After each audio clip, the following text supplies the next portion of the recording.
Hey everyone, so we're heading into Dead Week, and the fall semester is almost over. I've had so many new experiences, one of which is living with a roommate. It seems that many freshmen have found this a different experience also. Some struggle to get along with their roommates, while others seem to have become close friends. I've heard so many different stories, so I'm here today to shed some light on this topic and answer a big question. Does roommate interaction affect one's college experience? To begin, let's take a peek at the daily lives of some Tarkington residents.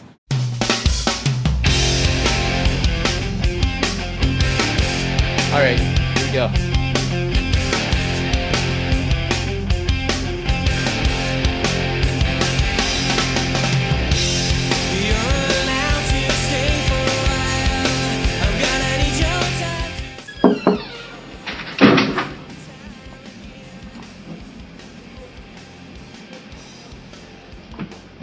Really, Jeremy? I just cleaned this. You have to be a little more considerate of other people living in this room. I like it there. Well, it's I don't feng care. shui.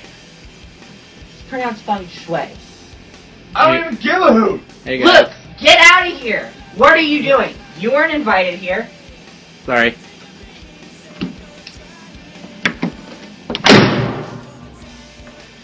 Okay, let's look in somewhere else. Hey, Hey. do you have my hair straightener? Oh yeah, here. Hey Brett. This is Sujin. Sujin, this is Brett. Hi, Brett. Right here. Thank you. Hey. Sorry about that. My roommate. That's fine. Okay. See ya. See ya. Boom! Headshot. Hey guys. Hey, wanna come play? It was the best Sure. ever. Alright. As you can see, there are many different types of roommate relationships. These relationships left me wondering, how am I affected? So I got to thinking, this question involves two aspects of college experience, academics and social life. So here's what I found on academics. A 2004 study at Reed College showed that on average, having a roommate has a very small effect on academic performance. For only the middle 80% of the roommate population, having an academically stronger roommate is a small benefit, but potentially raising one's GPA only 1/10 of a point. Here at Purdue, there are many reasons having a roommate shouldn't negatively affect your academic performance. Purdue has 14 libraries available to freshmen of any major that want to get some studying done outside of their dorm. Hi, I was wondering where you go to study. Potter Library. I go to the library in Stewart. Each residence hall has study rooms and a lobby that are generally quiet, making them good places to study. There's also computer labs located in various buildings around campus in which students can study or work on their homework. One can even go outside and find a quiet place to study if the weather is warm enough. Most people don't have an issue studying in their dorm room, but for those who do, there are plenty of opportunities available to study. Even if their dorm room isn't the ideal environment, they just need to know where to go and when they can go there to study. As you can see, having a roommate has little effect on how one performs in school. As Jeremy said, some roommates are forced to leave in order to be in a distraction-free environment. With so many people watching TV, listening to loud music, and playing video games while studying, it isn't hard to see why many students are heading to the libraries to study. On the other hand, some roommates establish ground rules to deal with this issue. I mean, we have it sorted out in terms of when we're going to work and when he has people over and when he's doing something else, so... Along with academics, social life is a large part of the college experience. From extracurriculars to hanging out to large get-togethers, social interaction can be found everywhere and is an essential part of getting the most from one's college career. Here's what we found. People are no strangers to communication. Humans have been communicating since the beginning of time. Before they could write, they were speaking. Before they were speaking, they were drawing on walls. Today, communication is the most abundant it has ever been. With all this communication, human interactions are at an all-time high. But are these human interactions helping or hurting us? Human interactions include a multitude of aspects. The primary aspect of human interaction is social interaction. Are these interactions good? Are they bad? How do they mold us? A survey taken by Purdue University students has given us some amazing insight into how humans interact socially with their roommates. Do you ever feel like your roommate ever distracts you from your schoolwork? No. All the time. No, I don't think so. Of the students surveyed, only 20% have ever talked to their roommate before coming to college. 60% have only had limited interactions before living together here at Purdue. When asked if students consider their roommate a friend or an acquaintance, 70% said they do not consider their roommate as a friend, but rather just someone they share a room with. Survey results showed that 80% of students at Purdue have no activities in common with their roommate. When asked how comfortable they feel with their roommate, 60% of the student population claims to be only somewhat comfortable. Do you ever feel uncomfortable bringing friends back to your room and to hang out? I only feel uncomfortable if he's in there saying he's studying or he's doing work, then I feel like I shouldn't.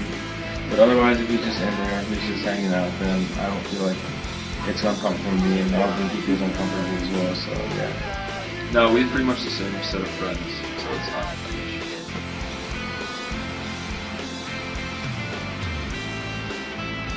Not particularly. Probably the most astonishing fact learned by this survey is less than 8% of the students would room with their roommate next year. Student academic success is not molded nor defined by these social interactions. These interactions may be a stop on your way to academic success, but they do not hinder you from reaching it. Students who get distracted from their work by their roommate eventually go back to work and get what they need done. When asked, students at Purdue say they do have many social outings. However, they always plan time for their schoolwork. When asked, 96% of the students at Purdue University would not allow someone else to affect their schoolwork. How often do your residents complain? Probably once or twice a month. Some other RAs have a little more difficult, but my floor is pretty good. What are the top 3 things your residents complain about? I would say, 1, how the roommate smells, like they haven't taken a shower recently or don't use deodorant. 2, how clean the roommate's half of the room is. And then 3, probably the temperature that they have the room at. Do you think having a roommate is essential to the college experience? I would say, as a freshman, yes. Usually, if you're on your own, you'll tend to just be in your own little bubble, in your own little world, and just do your own sort of thing, and maybe meet some new people, but a roommate gives you that sort of catalyst to go out into the rest of the campus and meet new people. What is one tip you would give to a freshman getting a roommate? I would say not to room with a buddy from high school. More than likely, if you room with them and you know other people on campus that are from your high school, you'll want to just sort of hang out with them and have your own little clique. And you'll do all their stuff together, which can be nice because you'll get to make those relationships stronger, but you won't get to meet all the other people around campus and meet all the other freshmen as well. A discussion with junior RA Natasha Carr gave us some insight into these students' train of thought. We asked, what are your thoughts on schoolwork and roommates? I feel that roommates do not have an effect on other students' work. I had a difficult roommate my freshman year, and I have never let her get in the way of my schoolwork. I would just go find somewhere else to study. You cannot let anyone get in your way because this is your future on the line, and if you want it, you will make it happen. Another conversation with Meredith Hall Jr. Stephen Weinkoff left us with a similar feel. I think it would be extremely ridiculous if someone gave up control of their life to someone else. I know that I have great roommates. They help out in any way they can, but my schoolwork is ultimately up to what I do and how much work I put into it. Finally, a talk with freshman Kelly Peterson left us with a sense of deja vu with her response to the question. I did not get along with my roommate this first semester, so I am rooming with someone else this coming semester. Even though I did not get along with my roommate, my grades were not affected. I am succeeding in all my classes with a lowest grade of a B. I feel that no one can control your school performance. It's completely up to you. During this experience, we have learned that having a roommate should not affect academic performance at college, but can positively affect the social aspect of the college experience. After doing research and talking to different students and RAs, we have discovered that regardless of having a good or bad interaction with your roommate, it does not significantly affect the quality of your college experience. Well, it's 11:25, and I need to go finish my chem lab and begin to study for finals.